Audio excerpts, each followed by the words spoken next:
7 দিনের চ্যালেঞ্জ রাঙার জীবনটাকে শেষ করে দিয়েছে।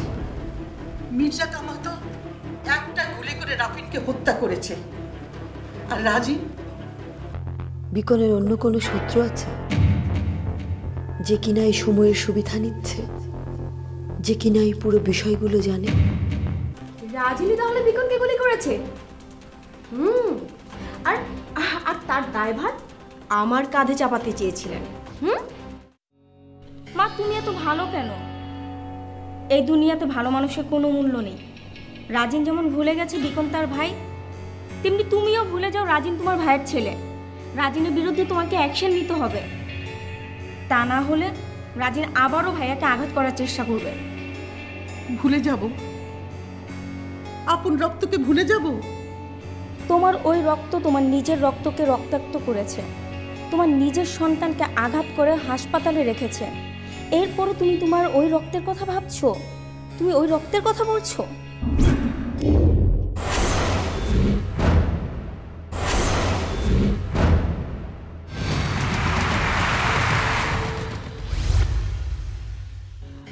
তাহলে কি আমি রাজিনের নামে কেস করব?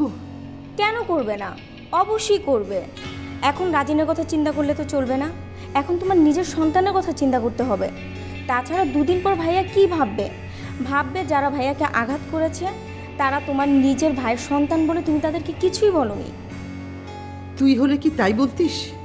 হ্যাঁ, এটাই মানুষের চরিত্র। এত ভেবো না মা, যারা তোমার নির্দোষ ছেলের রক্ত ঝরিয়েছে তুমি তাদেরকে শাস্তি দাও।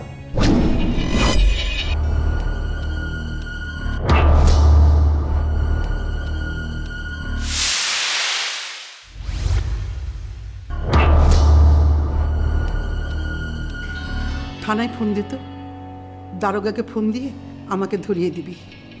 হ্যাঁ দিচ্ছি, তবে মা তোমাকে ইমোশনাল হলে চলবে না। দারোগার সাথে স্ট্রংভাবে কথা বলতে হবে। রাজিনদের বাবা মানে আমার ভাইকে তোর বাবা হত্যা করেছে, রাফিনকেও তোর বাবা হত্যা করেছে। আমি সব জেনে শুনে চুপ করেছিলাম, থানায় গিয়ে কোনো কমপ্লেন করতে পারিনি।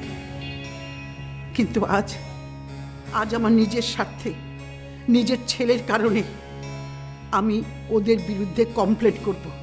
তখন তো তোমার কিছুই করার ছিল না, কারণ যে অপরাধ করেছিল সে তোমার নিজের স্বামী ছিল।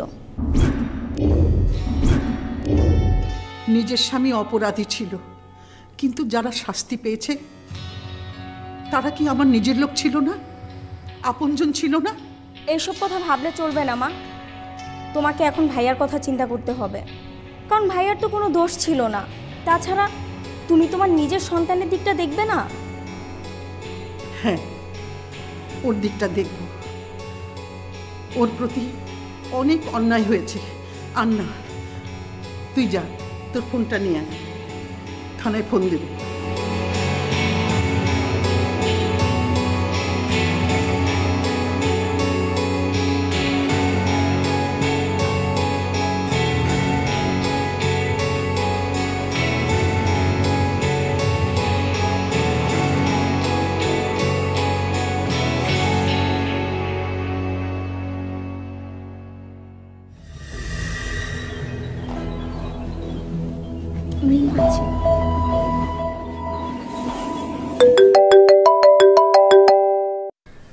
হ্যালো, কে? ফিরোজ সাহেব বলছেন? জি বলছি। আপনি কে বলছেন? আমি মিসেস মির্জা কামাল বলছি। আসসালামু আলাইকুম ম্যাডাম, আপনি ভালো আছেন? কি করে ভালো থাকি বলে? যার ছেলে গুলি খেয়ে হাসপাতালে পড়ে আছে তার মা কি ভালো থাকতে পারে? তা অবশ্য ঠিকই বলছেন, কিন্তু হাসপাতাল থেকে ফোন আসার পর থেকে আমরা তো আপনাদের সাথে যোগাযোগ করার অনেক চেষ্টা করছি, কিন্তু আপনারাই তো কিছু করছেন না, কেসও করছেন না, কাকে সন্দেহ হচ্ছে কিনা তাও বলছেন না। তো বলুন আমরা কি করতে পারি? সেই জন্যে আপনাকে ফোন করেছি। মির্জা সাহেব তো দেশে নেই, আর বিকনও হাসপাতালে। কি যে করব কিছু ভেবে পাচ্ছি না। দেখুন মিসেস মির্জা কামাল, এটা তো বোঝাবুঝির কিছু নেই। আপনার ছেলে গুলি খেয়েছে, নিশ্চয়ই থানায় একটা কেস করতে হবে। তাছাড়া যদি কাউকে সন্দেহ হয় সেটাও আমাদেরকে বলতে পারে। আমরা যথাসাধ্য আপনার যা করণীয় দরকার আপনার জন্য তাই করব। আমাদের দিক থেকে কোনোই চেষ্টার ত্রুটি থাকবে না, এটুকু আপনাকে বলতে পারি। আমাকে কি থানায় আসতে হবে? না না, আপনাকে তো থানায় অবশ্যই আসতে হবে। তাছাড়া থানার তো কিছু ফর্মালিটিস থাকে, সেগুলো ফিল আপ করতে হবে। আর আরেকটা বিষয় জানতে চাচ্ছি ম্যাডাম, কেসের বাদী কে হবেন?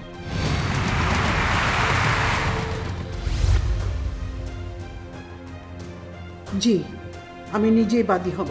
তাহলে তো অবশ্যই আপনাকে আসতে হবে। আর কার বিরুদ্ধে কেস করবেন, কাকে সন্দেহ হয়, এই বিষয়গুলো ভেবে চিন্তে আসুন। আমি এক্ষুনি আপনাকে বলতে পারি, যাতে আপনি কাজটা এগিয়ে রাখতে পারেন। আমার ছেলেকে গুলি করেছে আমার ভাইয়ের ছেলে রাজিন চৌধুরী।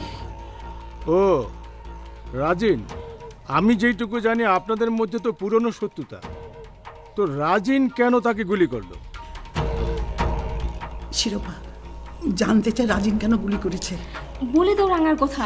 না না, রাঙার কথা বলা যাবে না। হ্যালো ম্যাডাম, আমি কিন্তু লাইনে আছি। হ্যালো। কেন মা, কেন বলা যাবে না? শেষ করে দাও রাঙার মান সম্মান।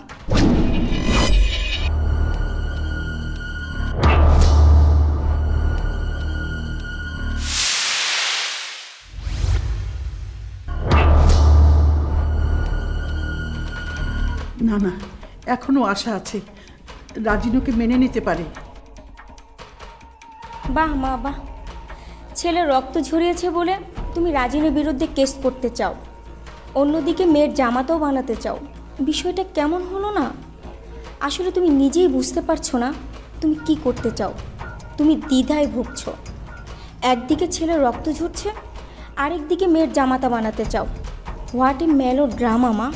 কিসের ড্রামা? ফিরোজ সাহেব, দুঃখিত, আমি এতক্ষণ আপনাকে ওয়েট করে রাখলাম, সরি।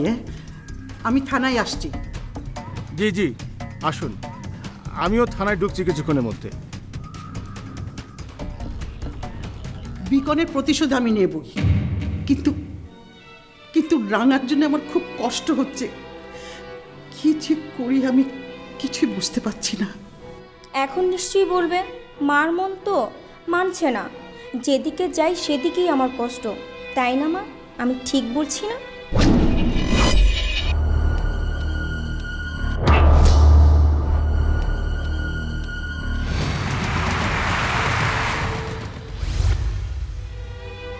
এক অর্থে ঠিকই বলেছিস।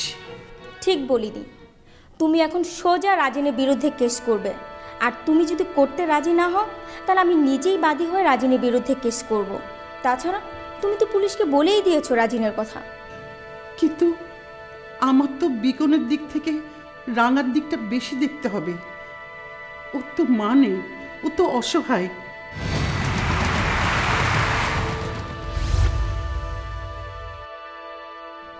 আর যদি তোমার ছেলেরই মৃত্যু হতো? শিরোপা, চুপ কর, মুখে যা আসে তাই বলবি?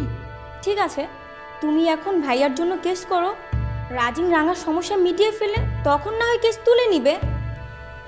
এই তো একটা ভালো কথা বলেছিস। নে ধর।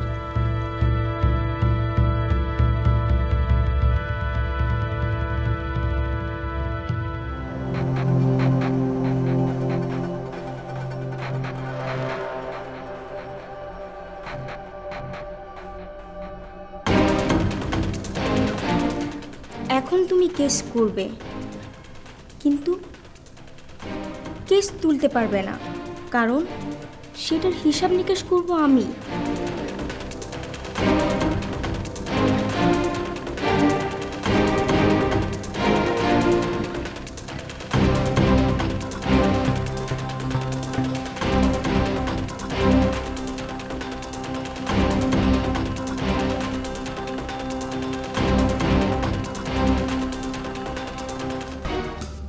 নূপুর, সর্বনাশ হয়ে গেছে। কি সর্বনাশ হয়ে গেছে ভাইজান?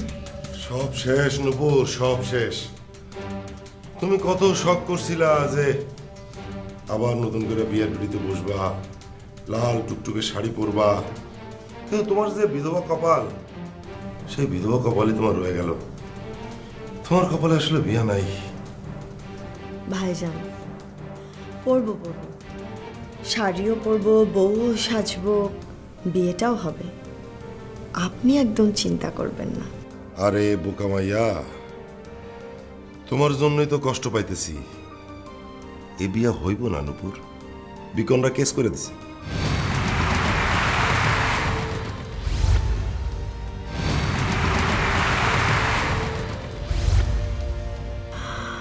মাই গড, বিকন কেস করে দিয়েছে? হ্যাঁ, ফুফু পাতি হইয়া রাজিনীর বিরুদ্ধে কেস করে দিছে। Attempt to murder case. যে কোনো সময় পুলিশ এই বাড়িতে আইসা রাজিনী ধরে নিয়ে যাব। তারপর তো কত কেসাল, তাই না? তাহলে তুমি কও, এই বিয়ে কি হইব? ওহ ভাইজান, আমি বুঝতে পেরেছি আপনি এটা নিয়ে খুব চিন্তায় পড়ে গেছেন। কিন্তু ভাইজান, এই যে রাজিনের জেল হবে, এটা নিয়ে আপনার চিন্তা করার তো কোনো কারণ আমি দেখি না।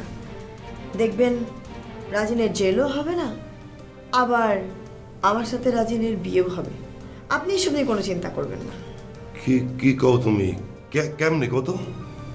কারণ যেদিন কিনা বিকন রাজিনকে 7 দিনের সময় দিয়েছে, সেদিনই আমি অগ্রিম জামিন নিয়ে রেখেছি। খুবই সহজ, কারণ আমি জানতাম যে এরকম কিছু একটা ঘটতে পারে, আর সেই কারণেই মির্জা কামালের পথ অনুসরণ করে আমি অগ্রিম জামিন নিয়ে রেখেছি। মির্জা কামালের পথ? সেটা আবার কি? ওই যে, আপনার মনে নেই ভাইজান, রাফিনকে হত্যা করার আগেই মির্জা কামাল আগাম জামিন নিয়েছিল, আর তারপর একদিনের জন্য তাকে জেলে ঢোকানো গেল না। ভুলে গেছেন? ঠিক সে কাজটাই আমি করেছি ভাইজান।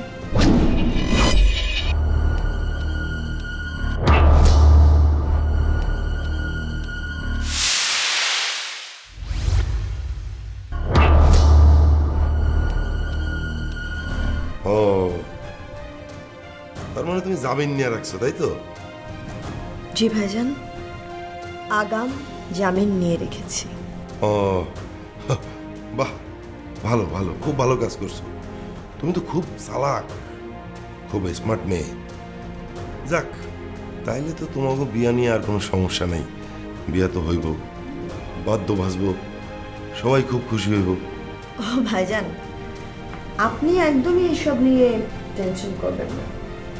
দেখবেন আমি ঠিকই লাল টুকটুকে শাড়িও পরছি, হাতে মেহেদিও লাগাচ্ছি, আর আমাদের বিয়েটা একদম ঠিকঠাক মতো হচ্ছে। আপনি একদম টেনশন করবেন না, সব ব্যবস্থা আমি করে রেখেছি, সব কিছু একদম ঠিকঠাক মতো হবে ভাইজান।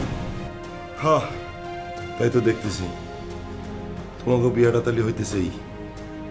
তাহলে যাই, মার একটু সাহায্য করে গিয়া তোমাকে বিয়া নিয়ে কি করা যায় না?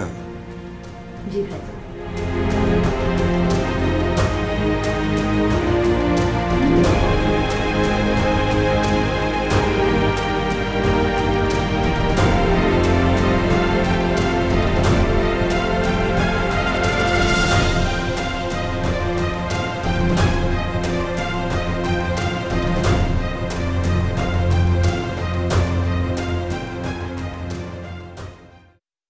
শবনম, বরাবর এখন কি অবস্থা? রিক্স কাভার, কিন্তু অনেক রক্ত গিয়েছে তো, ডাক্তার বলেছে বেড রেস্টে থাকতে। আমার জন্য এমন হয়েছে, আজকে আমার জন্য বড় ভাই গুলি খেয়েছে, এখন হাসপাতালে। আমার আমার নিজেকে খুব অপরাধী মনে হচ্ছে। না না, এতে আপনার কি দোষ? উনি তো শুধুমাত্র প্রতিবাদ করেছে, তার জন্য যে এরকম একটা ঘটনা ঘটবে এটা না বিকন ভাই জানতো, না আপনি জানতেন। বড় ভাই সারাটা জীবন আমার জন্য কষ্ট পেল, এবং আমিও সারা জীবন ওকে কষ্টই দিয়ে গেলাম। আজ যদি বড় ভাইয়ের কিছু হতো, আমি নিজেকে ক্ষমা করতে পারতাম না শবনম। কিন্তু কিন্তু এখন তো সব শেষ।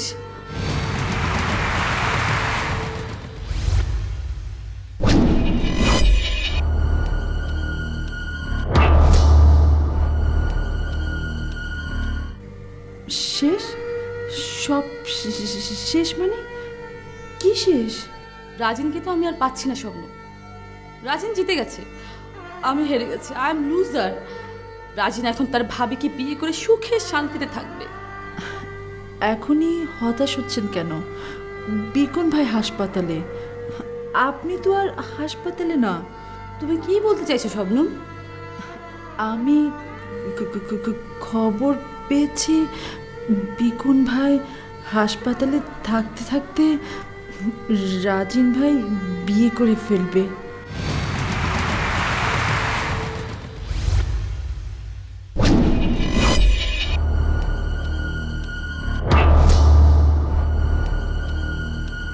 মানে কি বলো?